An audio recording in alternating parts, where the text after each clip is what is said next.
January 1944. The Italian winter presses down on the mountains south of Rome. Cold air moves through shattered stone villages. Artillery flashes briefly, then disappears into cloud and smoke. The ground trembles, not constantly, but often enough that no silence feels real. Along a narrow supply road beneath the ruins of Monte Cassino, men wait their turn to move forward. They are Polish soldiers, far from home, wearing British helmets, fighting for a country that no longer exists on any Allied map. Their boots are soaked. Their faces are thin. Their war has already lasted years before this front even opened. Then something impossible appears through the drifting mist. Not a tank, not a truck, but a bear, broad-shouldered, upright, moving slowly, deliberately, under the weight of wooden ammunition crates pressed against its chest. The men do not stop him. No one shouts. No one laughs. They step aside as if this were the most natural thing in the world. German observers would later report confusion, disbelief about what they thought they saw that day. But for the soldiers of the Polish II Corps, there is no mystery here. This bear has marched with them, eaten with them, suffered with them. And the road that brought him to this mountain began years earlier, far to the east, in a war that had already taken everything else. To understand how a bear came to fight alongside Allied troops in Italy, we have to return to the first collapse, to Poland in 1939, and to the long, brutal journey that followed. September 1939 did not end Poland's war. It erased it. The German invasion from the west came with speed and modern force, armor, aircraft, doctrine refined for destruction. 17 days later, the second blow fell from the east. Soviet forces crossed the frontier under the terms of the Molotov-Ribbentrop Pact, sealing the country's fate. Poland was partitioned once again, its government shattered, its army scattered or destroyed. For civilians, the collapse was immediate and personal. Families were separated within days. Officials, officers, teachers, and anyone deemed a threat to Soviet authority were arrested. Entire populations were marked for removal. Between 1939 and 1941, hundreds of thousands of Polish citizens were deported eastward into the Soviet interior, to labor camps, collective farms, and remote settlements stretching from Kazakhstan to Siberia. The conditions were unforgiving. Food was scarce. Clothing wore thin. Disease spread easily. Winter killed without ceremony. Survival depended less on strength than on endurance and luck. Many did not return. Those who did would carry the weight of these years for the rest of their lives. When Germany invaded the Soviet Union in June 1941, the political landscape shifted overnight. Stalin, now an Allied partner, authorized the release of Polish prisoners. It was not an act of mercy. It was necessity. The Soviet Union needed manpower, and the Polish government in exile sought to reclaim its people. From this fragile opening emerged a new formation. The Polish army in the east, later known as Anders' army, under the command of General Władysław Anders. The men who reported were not fresh recruits. They were survivors, hollow-eyed, malnourished, often barely able to stand. Many had lost families. Most had lost certainty. There were shortages of everything: weapons, uniforms, medical supplies. Even food was inconsistent. Yet the army grew, not because conditions improved, but because hope reappeared.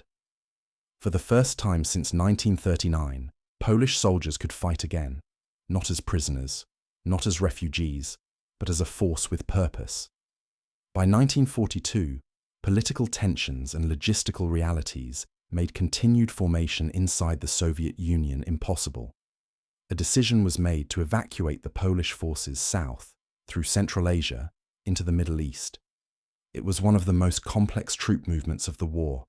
Tens of thousands of soldiers and civilians moving through Iran under extreme conditions. The journey itself claimed lives. Heat replaced cold. Disease replaced starvation. But for many, Iran marked the first place of relative safety in years. Camps were established.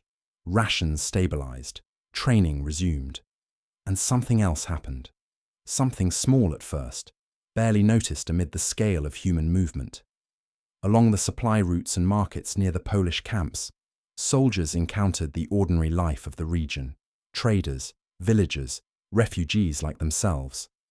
It was here, in this liminal space between survival and renewed purpose, that the path of the Polish II Corps crossed with something unexpected, an encounter that would eventually echo all the way to the mountains of Italy.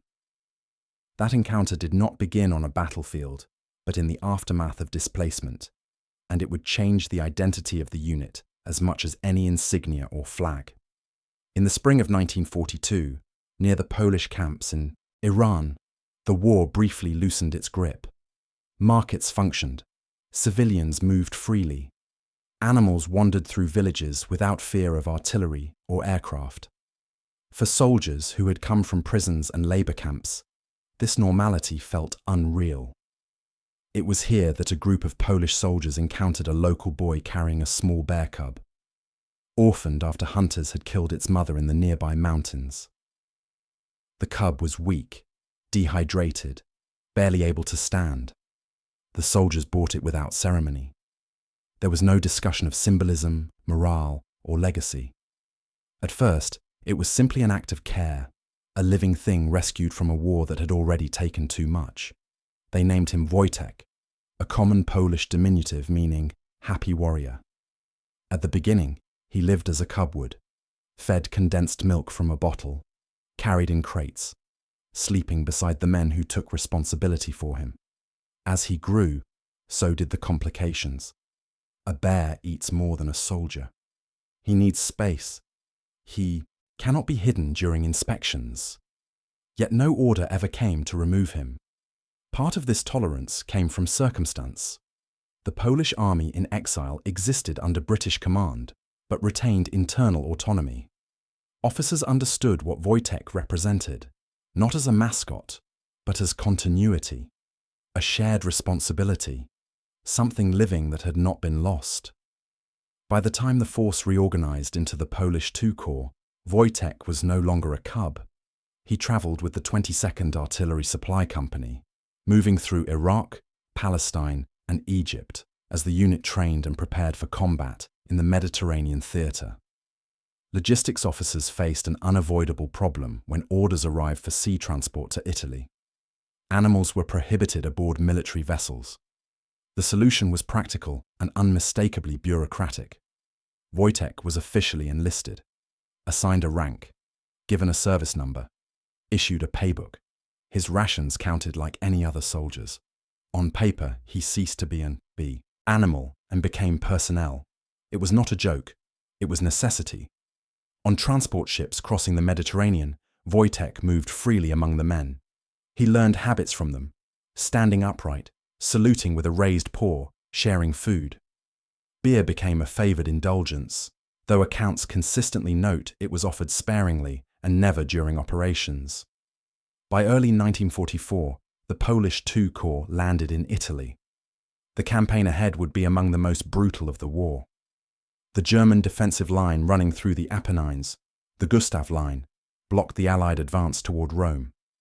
At its centre stood Monte Cassino. The terrain was unforgiving.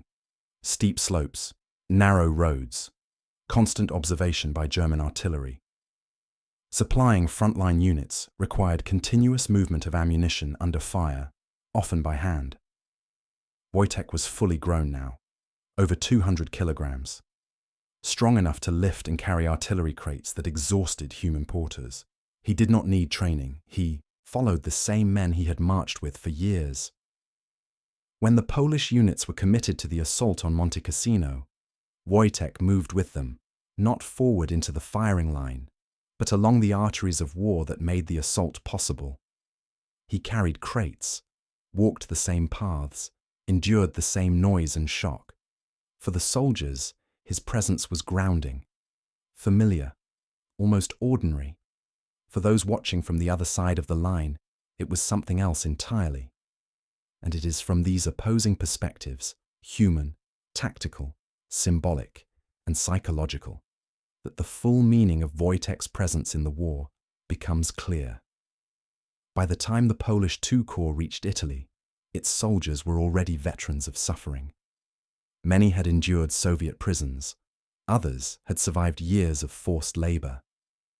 Almost all were fighting with the knowledge that their families were scattered, missing, or dead. Poland, as they had known it, was gone, occupied, divided, rewritten by others. In this context, Wojtek was not entertainment. He was routine. Feeding him required cooperation. Moving him required patience. Caring for him required consistency. These small acts mattered. They imposed order on men whose lives had been defined by chaos. In a war that reduced humans to numbers, the responsibility for a living creature restored something essential: agency. Veterans later recalled that talking to Wojtek was easier than talking to each other. He listened without judgment. He reacted without history. He existed entirely in the present, something few of the men could manage anymore. Wojtek did not become a symbol by design. No propaganda office created him. No photographer staged his image. That mattered. The Polish soldiers were deeply wary of imposed meaning. They had seen how symbols could be stripped away or rewritten. Wojtek's value came from authenticity. He had shared their marches, their heat, their cold. He had grown as they had, under the same sky. When the 22nd Artillery Supply Company later adopted the emblem of a bear carrying an artillery shell, it was not decoration. It was recognition, an acknowledgement of shared labor, of strength used in service, not aggression. From a command perspective, Wojtek posed risks. He could panic under fire. He could injure someone accidentally. He consumed supplies already in short supply. Any of these factors could have justified removal. But leadership is not only about regulation. It is about understanding what sustains a unit under prolonged stress. Officers recognized that Wojtek did not undermine discipline. He reinforced it. Men remained alert around him. Routines were maintained. Carelessness was not tolerated. Importantly, Wojtek was never allowed near combat positions during firing. His role remained logistical, controlled, and supervised. The chain of command remained intact. The bear existed within the structure, not outside it. These three perspectives, human, symbolic, and organizational, explain why Wojtek was allowed to remain. But they do not explain why his presence mattered so much during combat itself. For that, we must examine the battlefield and the enemy watching from the opposite slope. Monte Cassino was not won by momentum. It was won by supply. The Gustav Line exploited the terrain perfectly. German positions sat high, reinforced with concrete, dug into rock, and supported by interlocking fields of fire. Roads were narrow and exposed. Vehicles were easily targeted. When shells ran out, attacks stalled. When ammunition failed to arrive, men died. Much of the supply work was done at night, by hand. Crates moved forward one at a time, under fire that came without warning. Exhaustion slowed everything. Mistakes multiplied. Wojtek's strength mattered here in a purely mechanical sense. He could carry loads equal to multiple men. He did not need rest as often. He followed the same route repeatedly without confusion. No account places him performing superhuman feats. Only consistent, repeatable labor under conditions where consistency kept units alive. German troops defending Cassino were experienced, disciplined, and deeply familiar with the psychology of war. They expected Allied artillery. They expected infantry assaults. They did not expect what some later described in reports and recollections as unusual movement behind Polish lines. A bear carrying ammunition crates did not change German tactics, but it disrupted assumptions. War depends on predictability. Anything that breaks pattern forces attention, hesitation, reinterpretation. Even momentary confusion has value when pressure is constant. There is no evidence of panic, only disbelief. And disbelief, under strain, erodes certainty. For the Polish soldiers, Wojtek's presence did not inspire recklessness, it inspired steadiness. He moved when ordered, stopped when halted, followed routine. Under fire, he reacted not with fear but with alertness, guided by the men he trusted. This mattered. In prolonged combat, morale does not surge, it stabilizes or collapses. Wojtek helped stabilize it. He was a reminder that survival was possible, that the war had not stripped them of every connection to care, humor, or identity. By the time the final assault on Monte Cassino approached, the Polish II Corps was exhausted but intact. Its supply lines functioned, its units held, physically and psychologically. And when the moment came to commit everything, the groundwork had already been laid. The turning point was approaching, not suddenly, but inevitably, shaped by weeks of pressure, loss, and persistence. May 1944. The air above Monte Cassino no longer belongs to any one army. Smoke drifts continuously across the slopes, pulled apart by wind and concussion. The monastery ruins, once a place of silence, are now a shattered landmark, observed by both sides, fought over inch by inch. This is the fourth attempt to break the German line. 3 others have failed. For the Monte Cassino sector, the responsibility now rests with the Polish II Corps. They know what this means. Previous assaults have demonstrated the cost. Steep inclines expose attackers to direct fire.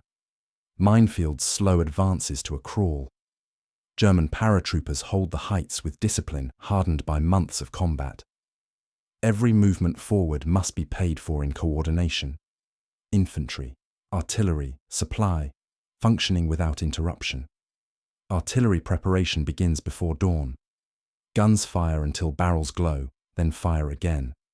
Ammunition consumption is relentless. Stockpiles empty faster than planned. Communication lines falter under shelling. Roads disappear beneath debris. This is where the battle threatens to unravel. Ammunition cannot wait for daylight. It cannot wait for vehicles.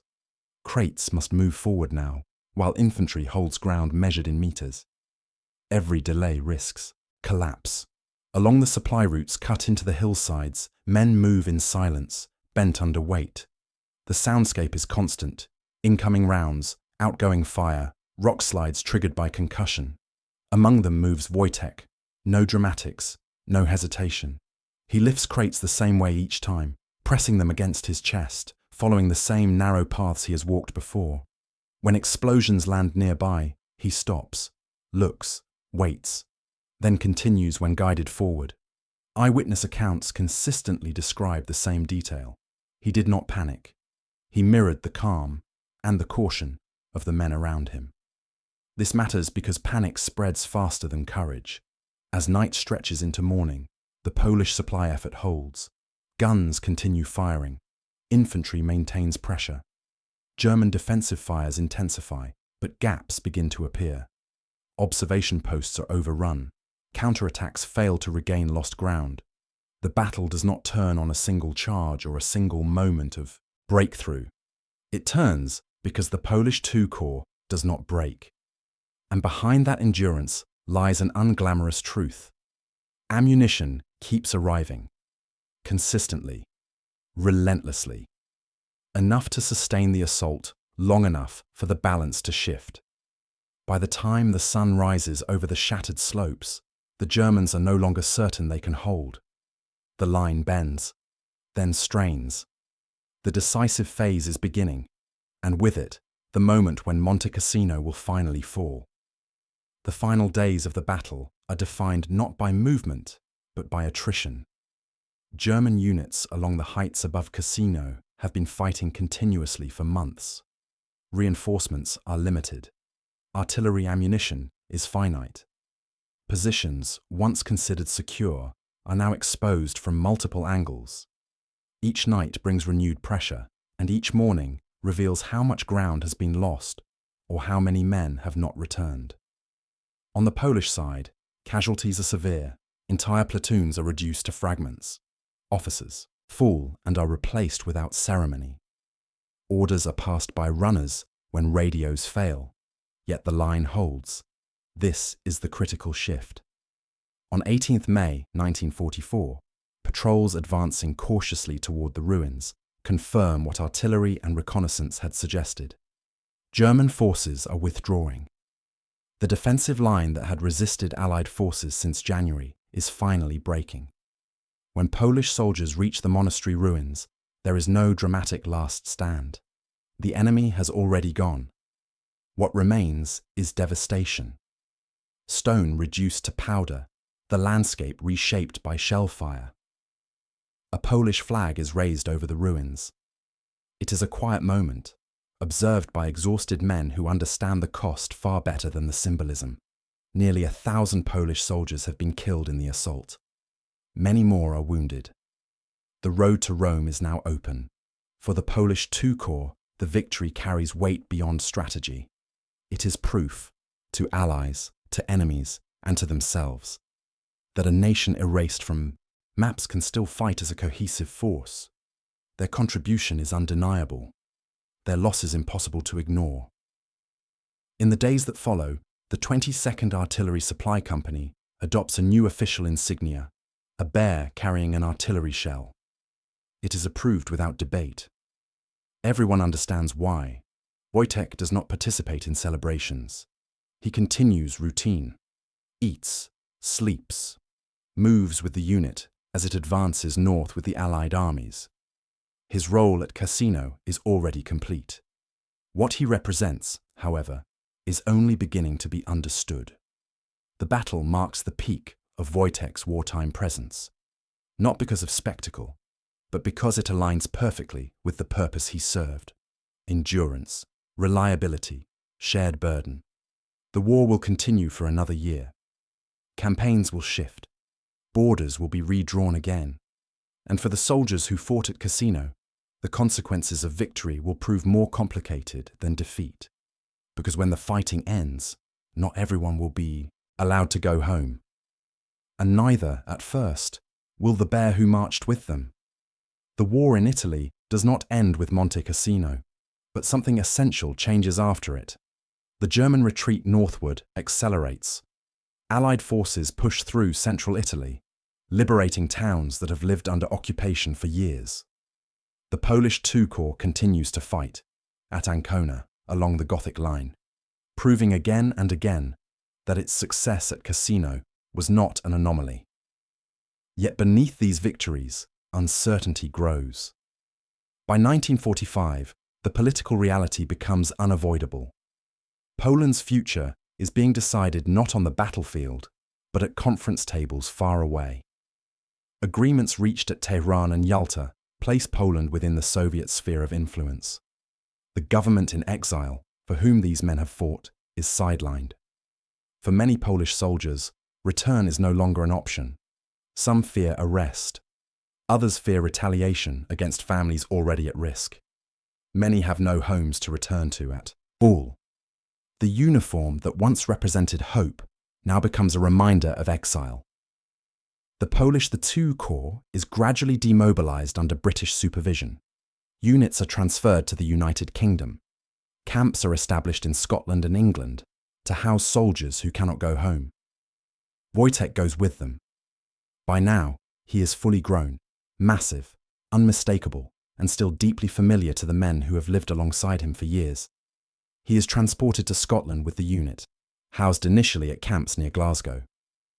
For a time, life resembles the routines of the army: regular feeding, controlled movement, constant supervision. But demobilization brings an inevitable question. What happens to a bear when the army that enlisted him no longer exists? Military authorities cannot release him into the wild. He is too accustomed to human presence, nor can he remain indefinitely within civilian camps. The solution again is practical rather than sentimental. In 1947, Wojtek is transferred to Edinburgh Zoo. For the public, he becomes a curiosity, a bear with a story. For the veterans of the Polish II Corps, he remains something else entirely. Many visit regularly. They speak to him in Polish. They bring cigarettes, which he takes gently, and beer, which he drinks with practiced familiarity. Accounts from zoo staff note a striking change when Wojtek hears Polish voices. He becomes alert, approaches the barrier, responds. These visits are not nostalgia, they are continuity. Because for these men, the war did not end in victory parades or homecoming.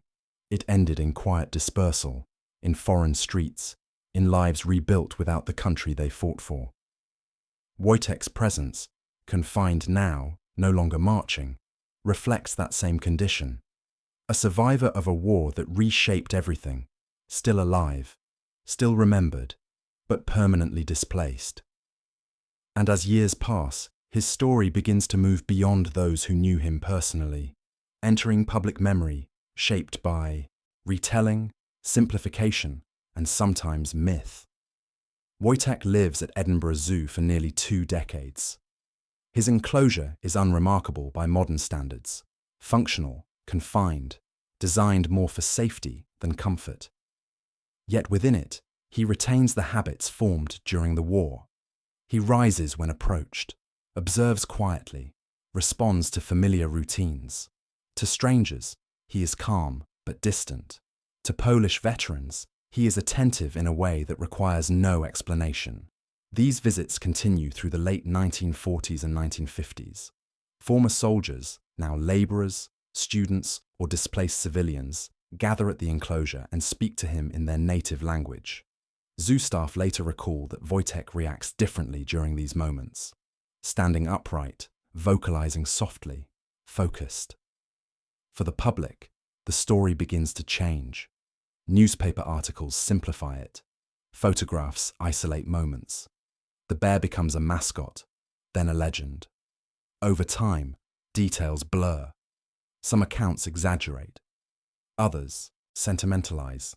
The danger of myth grows. But the documented facts remain stable. Wojtek did not fight in combat. He did not charge enemy lines. He did not perform feats beyond his natural strength. What he did was more difficult to dramatize and more revealing of war itself.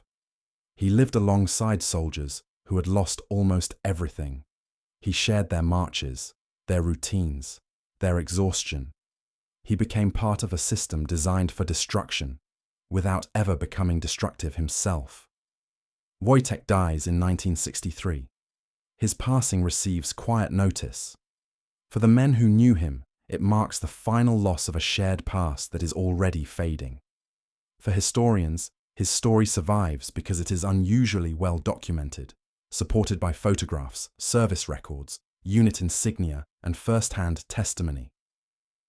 In later decades, statues are raised in Poland, Scotland, and elsewhere. Books are written. Films are proposed. Each retelling carries the risk of distortion. Yet stripped of embellishment, Wojtek's meaning endures. He is not proof of kindness in war. War is not kind. He is proof of adaptation, of how humans, under extreme conditions, construct meaning where none exists, how they preserve fragments of care, responsibility, and identity amid systematic violence. For the Polish Sud Corps, Wojtek was never a mascot. He was a constant, a reminder that survival was still possible, and that shared burden mattered more than symbolism. And when the war ended without a homeland to return to, that lesson remained. Because some victories cannot be measured in territory regained or lines advanced. They are measured in what endures when everything else is lost. And that endurance, quiet, unspectacular, deeply human, is where Wojtek's story finally comes to rest. War usually leaves behind monuments of stone and steel, names carved into marble, dates etched into plaques, lines drawn on maps that pretend to explain what was decided by violence. Wojtek does not fit easily into that language. He was not a weapon. He was not a symbol created by command. He did not alter the course of the war by force or strategy. And yet, he belongs to its history. His life traces the same arc as the men who marched beside him: displacement, endurance, service, and exile. He begins as a creature torn from the natural order by human conflict. He survives by attachment. He adapts to routines shaped by war. And when the fighting ends, he remains, alive, but unable to return to what came before. For the Polish soldiers of the Second Corps, Wojtek represented something rare in total war. continuity without illusion. He demanded care without offering false hope. He reminded them that strength could exist without cruelty and loyalty without ideology. The war they fought ended with victory in Italy and loss at home. Their uniforms came off, their units dissolved, their country emerged, changed beyond recognition. Wojtek's enclosure at Edinburgh Zoo became, in a quiet way, a final assembly point, a place where language, memory, and shared experience still aligned. Not to celebrate the war, not to romanticize it, but to acknowledge survival. History often focuses on decisions made by leaders and outcomes measured in borders.